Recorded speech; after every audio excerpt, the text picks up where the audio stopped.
Hello, welcome to Real Life, Real Leaders. I'm Bonnie Hageman, and I'm your host, and I'm so excited to talk to you about our guest today. So before I do, though, I want to tell you that back in 2001, I went to the Protocol School of Washington. Now, the reason I went is, as most of our listeners know, I grew up on a farm in Western Oklahoma, and when I moved, I went to school and started working in corporate. Well, I realized there were a lot of things that I hadn't been taught growing up on the farm that I was going to need. And one of those things was this level of polish and sophistication that people who had worked in corporate had that I didn't have yet. And I wanted to learn that. I wanted to learn it really well. So I actually went through a 5-day program at the Protocol School of Washington. And way back there in 2001, so that's over 21 years ago. And I will tell you that today, I still use the lessons that I learned there. And not only do I use them, but I teach my children. Like it's just been, I teach my staff. It's been so, so helpful. So now our company's growing, and I wanted to take our staff through some of that training as well. So I reached back out to the Protocol School of Washington. Now, though it had changed hands since I had been there. And I was really thinking that when the founder left, it wouldn't be as good. But I have to tell you, when I met our guest today, Pamela Eyring, I knew that not only is it as good, but that she would take it to new levels. And so let me introduce Pamela. She is the president of the Protocol School of Washington.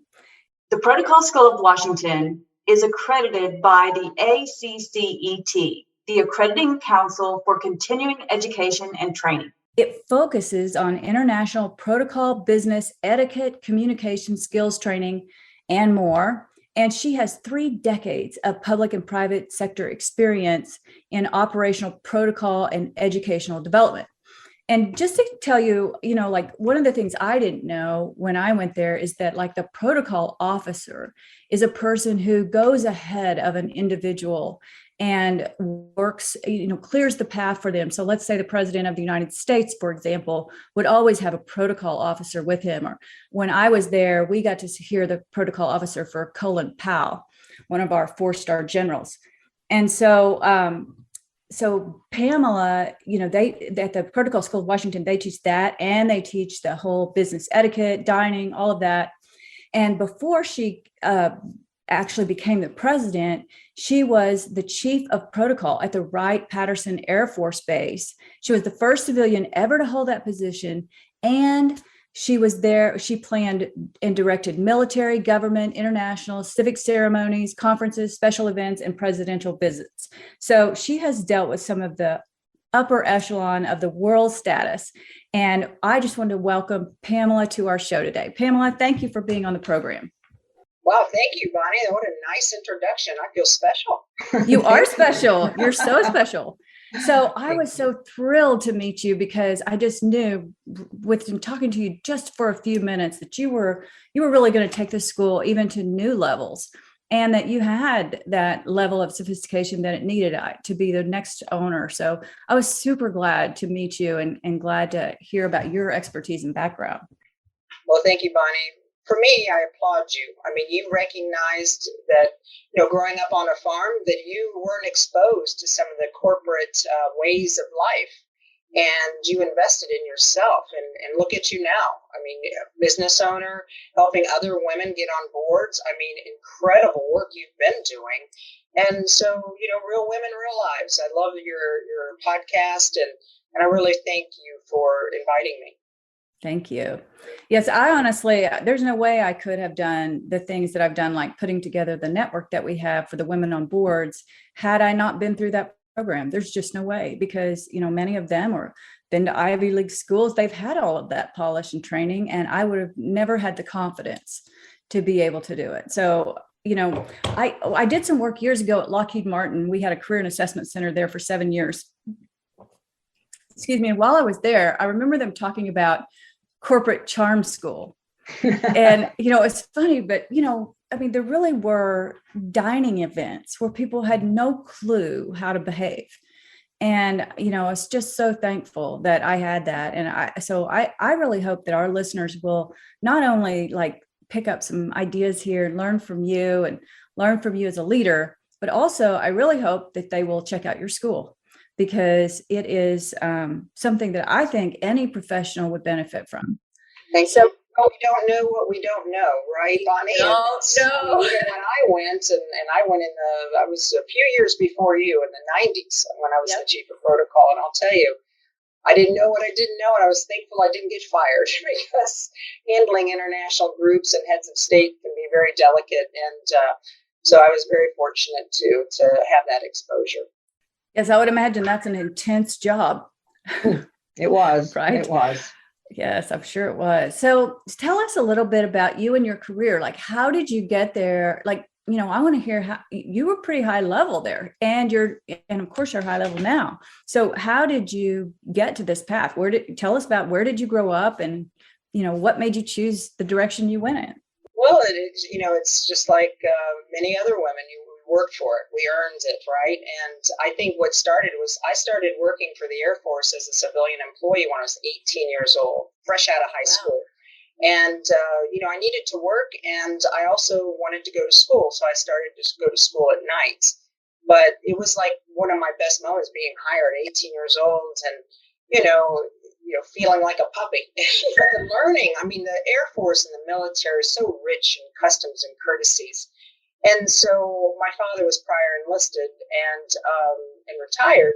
So I kind of knew a little bit about, the military, especially the Air Force. So going in at 18, my mother just wanted me to work where he worked, which was at that time where he retired at Wright-Patterson Air Force Base. But I started in as a clerk stenographer and just began going up, the ladder as I did and going to night school. I think what really where the pinnacle of my career changed, and this is about relationships, as you know, is that a friend of mine, she was more of an acquaintance. I'd see her in the hallways. We didn't go out in the evenings or on the weekends, but I would see her at work. And we were in the hallway one afternoon, and she told me that she'd gotten promoted and she was leaving her office and I should take her job. And I was like, well, what is your job? And she said, oh, I work in protocol. And I was like, well, what's protocol? I didn't even know how to spell it. Right. I was the same way. I didn't know either. Section. And, when you're working in the command section, it's a very elite level and area. So she told me how to apply for this position, which was a promotion for me. So it turned out really well. And I was a protocol assistant. And I manage all the distinguished visitors that would come to Wright-Patterson Air Force Base to visit our commander. We set up for meetings and conferences and ceremonies, from small ones to parades. And I had two great women mentors that really had expectation of perfection and diplomacy. So I was very, very fortunate. That was my big career change into protocol. We do have those pivotal moments, don't we, where our career sort of takes a turn and then hopefully we end up in the river we're supposed to be in. Right. I know that certainly happened for me. There's sometimes my stepmom said this, I was very, very upset to have not gotten a job that I wanted. Mm-hmm. This was before I started on the path that I'm on now. And there was this job and I really did want it. And they hired me, but I was supposed to start on like a Tuesday. And over the weekend, I was like, it's so weird. They're not, reaching out to me and stuff. So on Monday, I'm like, my start day's tomorrow. What am I supposed to do? And they're like, well, we have a problem. So corporate had put a freeze on all new hiring. Uh-oh. And I was devastated because it was going to give me a job where I was flexible enough to be a mom, and things like that. And so I was really upset. And so I called my stepmother, and she said to me, sometimes God has to work a miracle to get the door closed. And I thought that was good advice, because ever since then, when a door closes in my face, I just think maybe there was a miracle to keep that from opening so that I would take another path. Oh, I like her. I agree. Yeah. I agree with you. Absolutely. Because there's been ones that I've missed too. And I'm like, why? I was perfect for this, or I wanted it so badly. But right. there was a reason, and it usually time tells everything. That's right. It ended up being the best thing that ever happened to me. So that was your pivotal moment, and you get in there and you start to your protocol assistant. So you're learning the ropes, and then obviously you end up getting promoted. So tell us then, how did you end up being the chief of protocol? And then how did you go leave that to go start your own business? Well, in the protocol profession in the military, you start out as an assistant, and you can work your way up to a specialist and then an officer. And then I became the deputy director. So staying in the command section and just working hard. I mean, we did work at evenings, nights, weekends, and we had so many visitors. Our commanders that we had, they're 4-star levels, so they're bringing in everybody, and internationally too. So after I became the deputy chief of protocol, I thought I wouldn't never be the chief of protocol because it had always been a military position.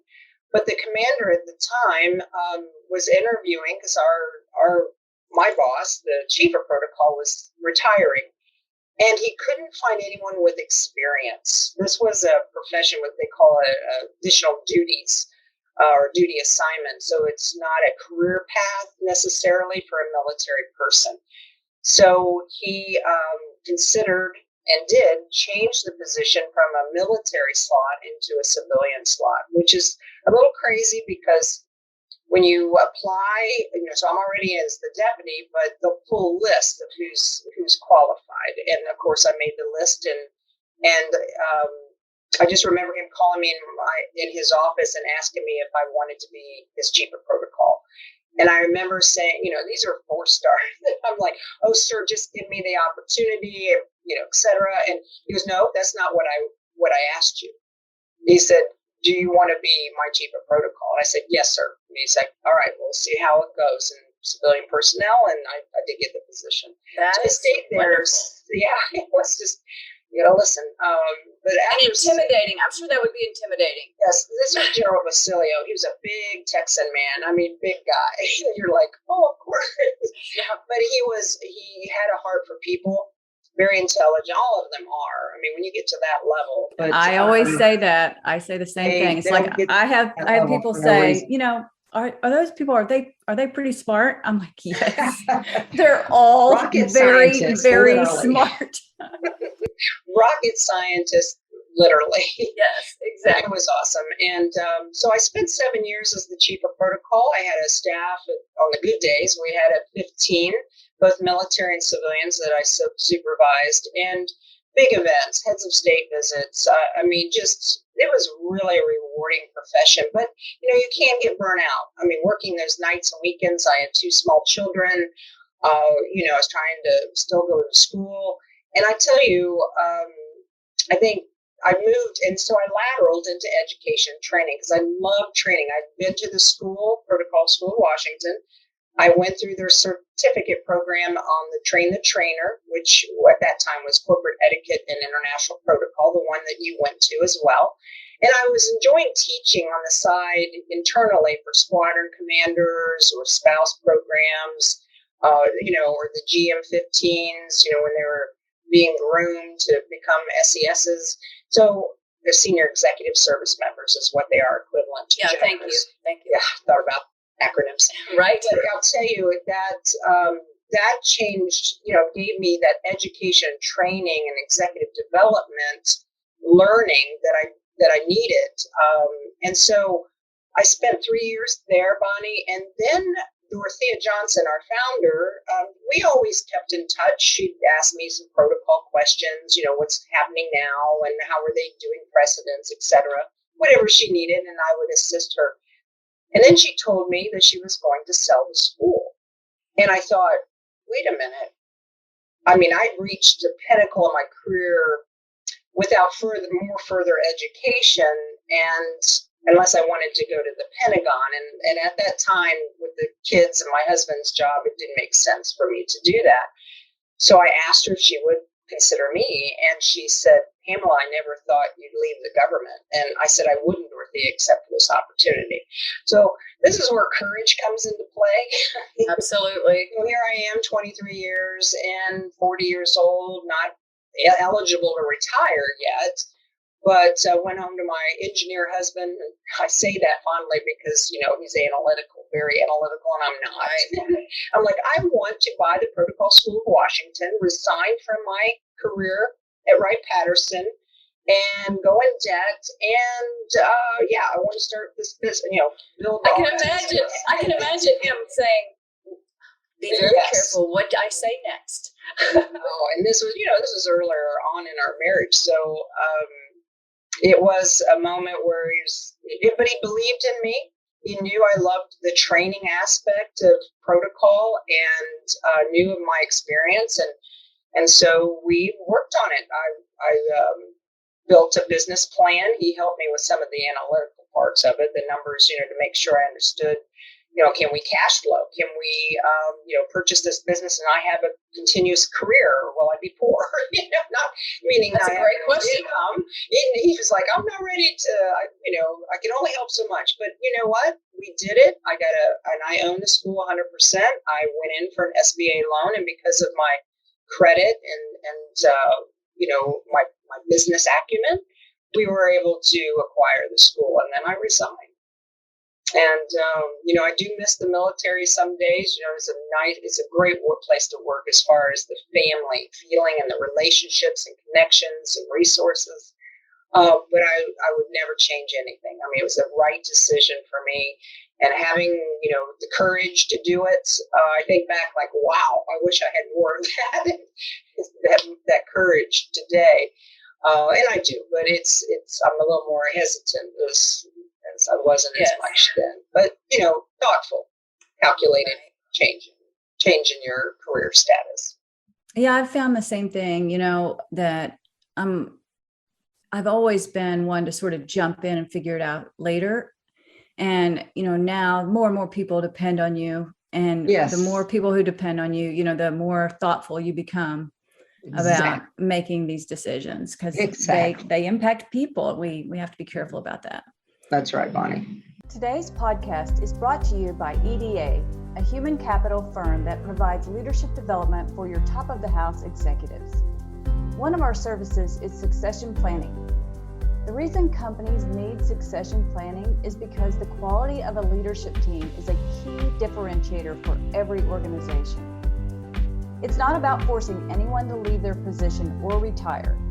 Rather, it's proactively analyzing the talent and ensuring that your organization has highly qualified and well-developed leaders in all mission-critical positions, not just today, but tomorrow, next year, and even 5 years from now. If you're interested in succession planning for your organization, please reach out to learn more at www.executivedevelopment.com. Well, thank you for sharing all of that. Obviously, the Protocol School of Washington is still very successful. What are some of the things you're proud of about what you've done since you've taken over? Well, I've owned the school going on 17 years. I amazed myself. I'm like, where did 17 years go? But I think, at the beginning, we went through a recession. I mean, that was very difficult. We were a small school. I was implementing new programs, and we weren't really having our numbers as high. When did you do the acquisition? I purchased the school in 2005, in the fall of 2005. Right. And then we went through the 2007, 2008 downturn. Yes, I went through that too. That was fun. Yeah, well, really good learning experience. It was, I'll tell you, sharpen that pencil or sell some. Yes, it was brutal. It was brutal. It was, but looking back in hindsight today, going through 2+ years of COVID, that was a piece of cake. I mean, because we were smaller. We weren't international at that time. We just had to learn to work with smaller numbers in our class, because that's where we get our revenues from tuition. But I had great vendors that would work with us, and we were able to renegotiate things, but never taking the quality out of our programs. And it didn't last. I mean, it did last, but the educational side, I could still have classes, Bonnie. When COVID hit, that was my, I'm very proud to say that when COVID hit, we had a full lineup into 2020. In fact, we were planning on geographically expanding even. And we had to shut stop, in-person trainings. I mean, and that's what our base had always been. We've always done only in-person trainings anywhere in the world. Short programs, long programs, but it were in person. So where the recession, we could still have classes in person. We couldn't when COVID hit. So that's right. Yeah, it really changes the model. Yeah, we really had to get prepared quickly because, I had a whole team. I have an office in Dubai with people, full-time employees. I have trainers that depend on us for their livelihood, if you will, and, at least for revenue and income. So we had to move quickly and convert our programs into live virtual. And that's not easy to do when we're accredited, by asset. You just don't go, hey, I'm going to throw up some PowerPoint slides and it's going to be fine.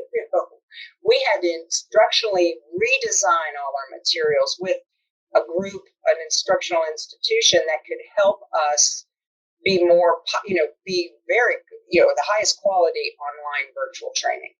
And I had to train our trainers. I mean, they'd never done this before. I mean, and in 4 weeks, we were able to get our first module up and running and for our protocol officer training.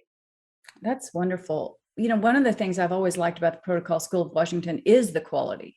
That it's just very high level. Yeah, very high standards. Thank you. Yes, so, that's Dorothea. It was a commitment to quality, and we have not changed that mission. Yes. Besides, and that's what I saw when I talked to you the first time, is that you had that level of quality, which I love.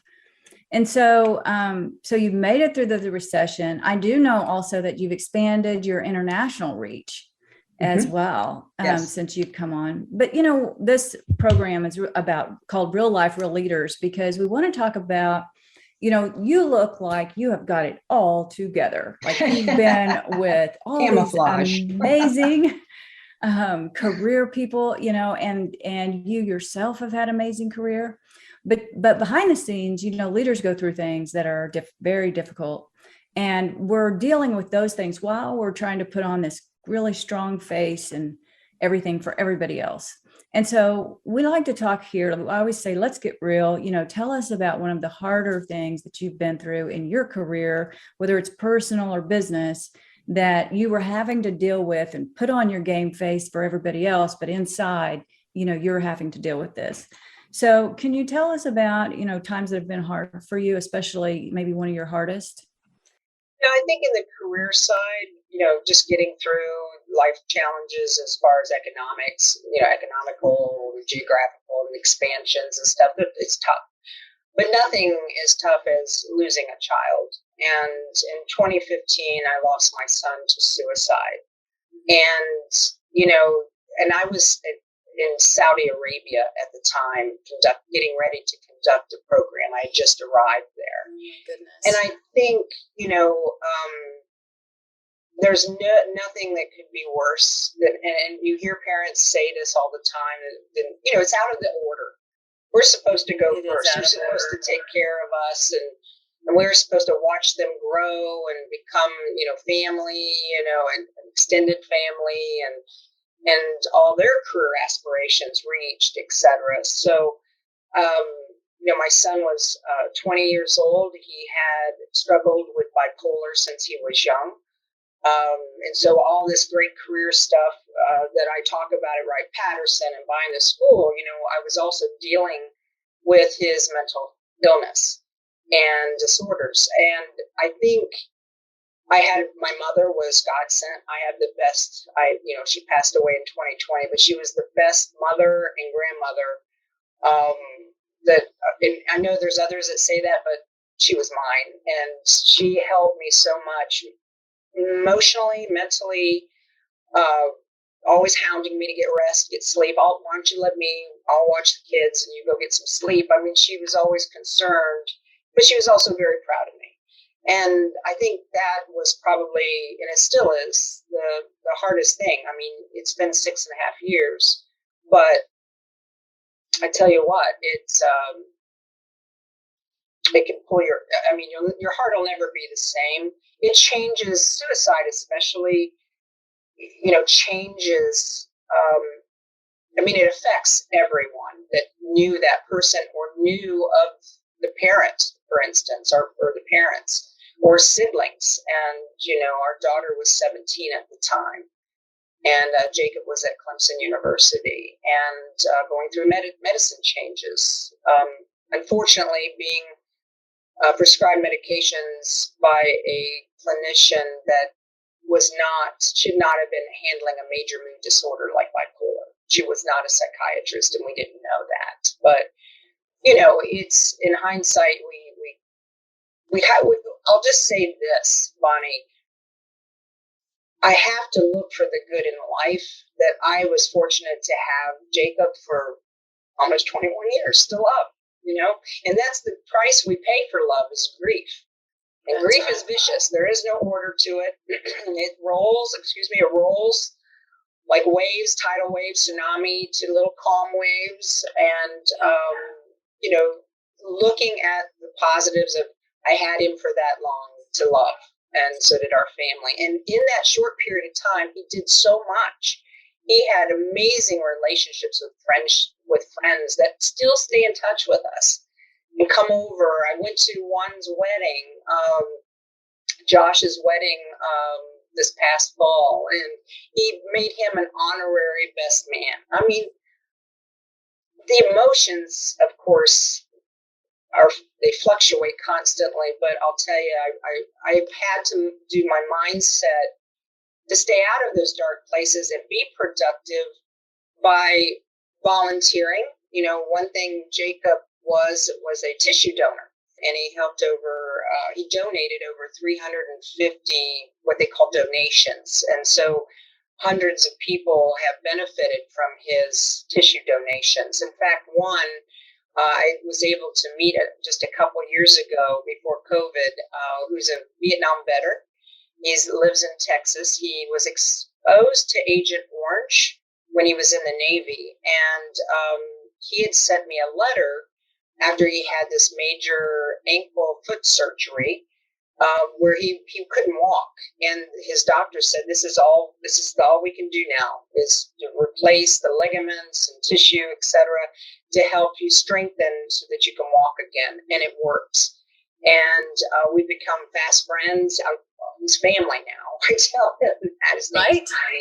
He is family. And, those little joys of, Jacob was very helpful to people. He was a lot like me, where he wanted to help people and support them any way he could. He would, at a young age, he would help people push a woman, help her push a wheelchair where her husband was in the wheelchair, for instance. And, he was just very giving that way. And so to me, this is his legacy.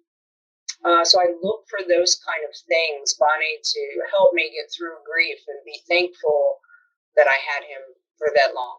Absolutely. I know it must be really hard to share that story. So I really appreciate that you shared it, because just recently I've had two colleagues who, both gentlemen, one whose son did commit suicide, and the other who would drive to the university and just sit outside because his friends were telling him, he's locked in his room. I think he might try to kill himself, and so he didn't want his son to know, but he'd just sit there and wait to make sure he was okay before, he went back home. This is in the middle of the night. Now, this is a professional who has to go back and put on the game face next day, which I'm sure you had to come back and, not immediately, but eventually you have to come back and you have to put on your game face. And I want, before I ask you how you did that with putting your leadership face on for others, I just want to go a little deeper on this point, because my friend just posted, she works at the Mayo Clinic, and she was just saying how many people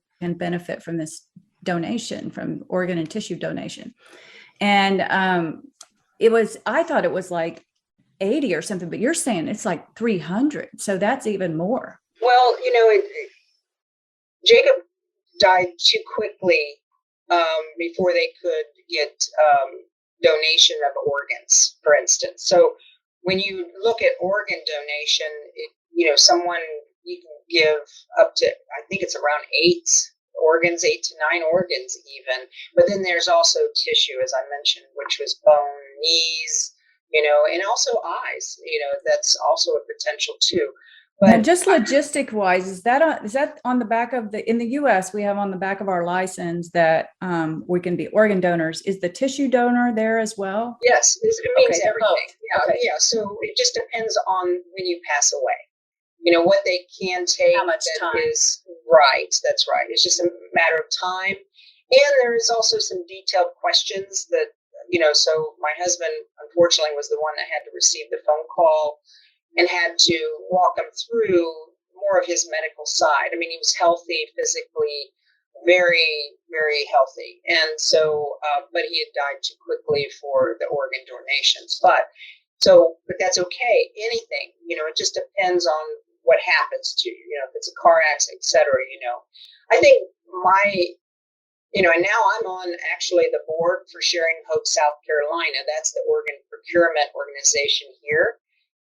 Because it's enriched my life so much to know that Jacob was a tissue donation or gave tissue donation, but also they have grief counselors that really help the family. They give you grief pamphlets and they talk to you. And not only that, I think the best part is, they have memorials for the families. The family is not about just the donor. It's the families who either make that decision or the individual that makes the decision to give life. And they really promote the family side of us, of being, family heroes. But Jacob was ultimately the hero. Yes. So I've learned a lot about how to manage my grief and also how to help others that have recently lost their family member or a loved one, so that I can carry that on, that goodwill of, they helped me so much, especially the first couple years where it was very intense of grief, where time will help you heal a little bit with little pieces of the heart back together. Right. But never permanently, but that's okay.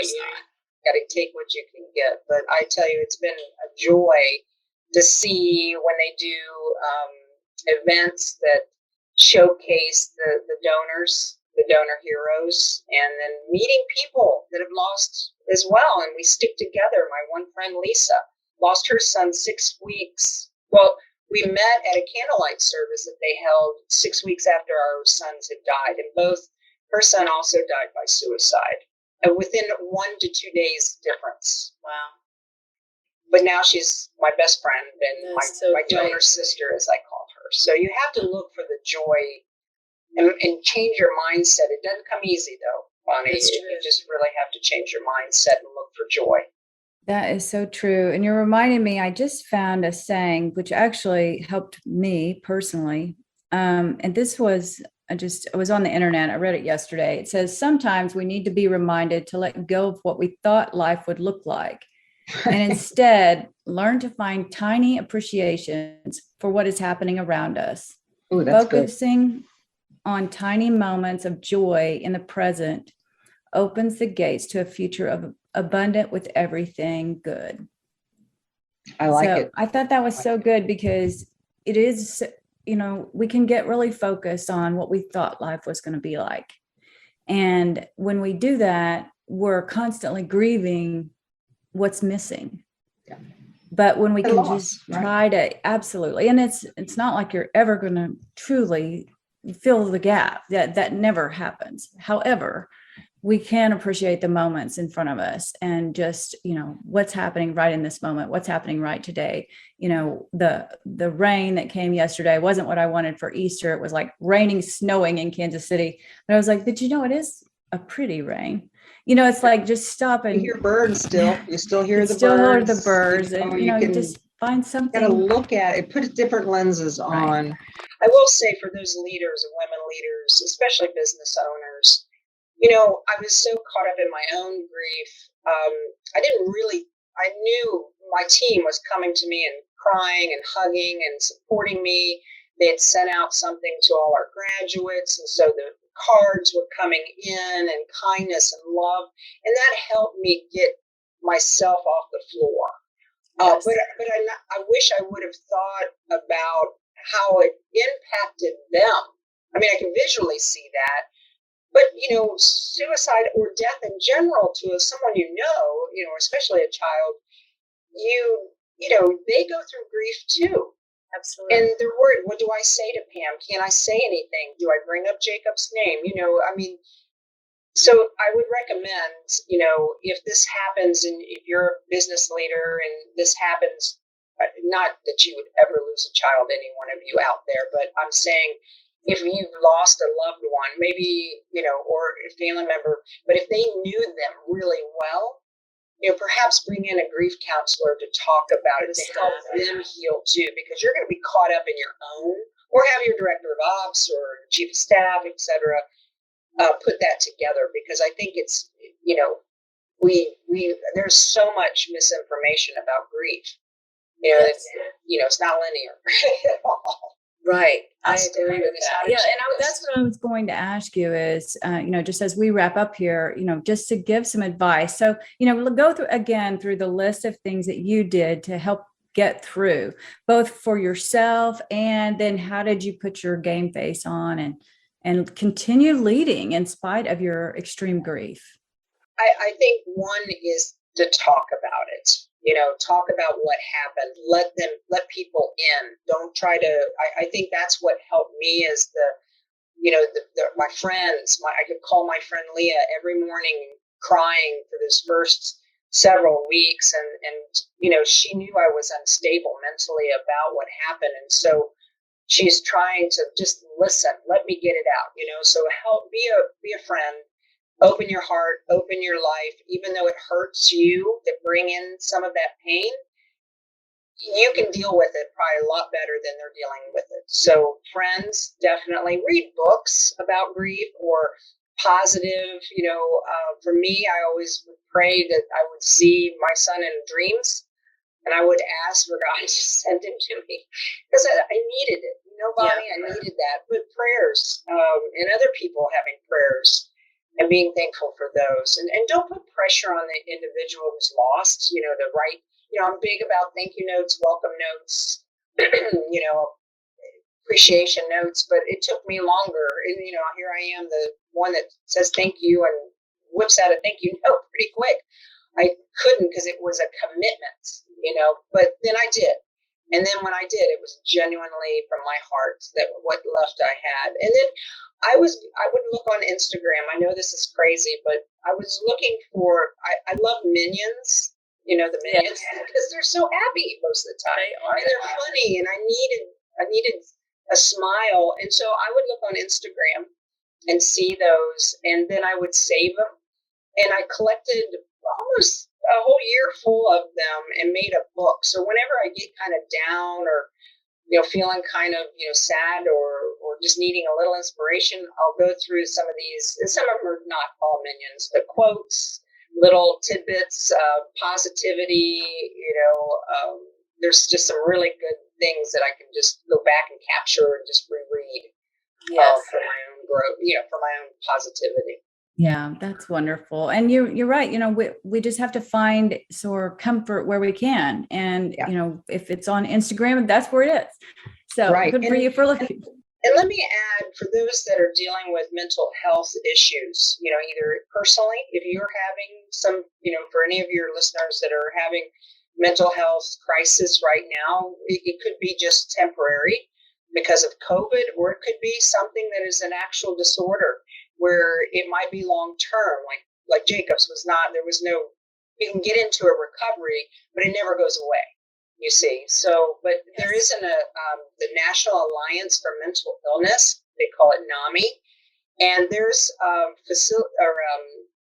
places all over the United States, multiple places in each state that you can go to for peer-to-peer advice, or if it's you that are suffering, so that you can talk about those things. It's not like mental counseling, but they have counselors and education. They can help you with resources and be good listeners too. They really do a wonderful job. So that's the National Alliance for Mental Illness. And I just looked it up. It's MAMI.org. That's correct. So check that out. That's very helpful. And the board there here in South Carolina, and it's amazing what they do. And they're in our school systems too. They give briefings so that prevent suicide, get mental health talking about it instead of the stigma that is occurring with it. Yes. And so many people are going through mental struggles, and so many of my friends' children are going through mental struggles. And so we, one of the things that I had, one of the friends that had someone commit suicide, they said the one regret they had is that they were afraid to say the word. And like, that was a big thing, don't be afraid to say it. They're thinking it. It's not going to manifest because you said it. They're already thinking it. And so, to be able to open that conversation up and say, whatever you're thinking, let's just talk. Yeah. My daughter, ideation is that first level where they're thinking about it, or thinking I would be better off. The world would be better off without me here. And it's not true. That's right. And we got to get it out there. We got to have the conversation. They have to have the conversation and say, and help them find help. Right. Well, and my own daughter struggled with an eating disorder that was so severe at one point that I just grabbed her up in my arms and just said, please don't go, because I just had to tell her, like, I'm asking you please not to go, because ultimately they're in control. But to be able to have the conversation, you get it out there and you can talk about it. And fortunately, she didn't go. She's still here. So, but you have to educate them. Sometimes they don't realize it is a disorder, or it is a health it's got issue. a hold of them, and it could be also medication. And so, that was another thing. We tried some medication when she was a teenager that backfired. It actually did the exact opposite of what we needed. So, we have to check all of that out. Yeah, but, I just want to come back and thank you for sharing all of this and encourage our listeners, to address these mental health issues. And then, back to the business side, I just want every listener to consider the Protocol School of Washington. It meant so much in my life and career that I just really encourage everyone. There's packages that are put together for all different price levels. And I just would encourage everyone to check it out, see if there's something there for you. So thank you again, Pamela. Thank you, Bonnie. They're very kind. And, we like to build relationships. And I think with going through this whole grief, those relationships really helped their friendships, and they'll take care of you too, and vice versa. So thank you, Bonnie. Absolutely. And I wish you luck too. Thank you. Well, have a great rest of your day. And listeners, we look forward to seeing you again next week. First podcast. We hope today's story inspired you. Check out previous episodes on the podcast to hear from more industry leaders, and check back next week as we speak to another leader and hear his or her great stories of triumphs and messy struggles. If you enjoyed the podcast, please rate, subscribe, and share. I'm Bonnie Hageman, and I look forward to sharing more with you next week.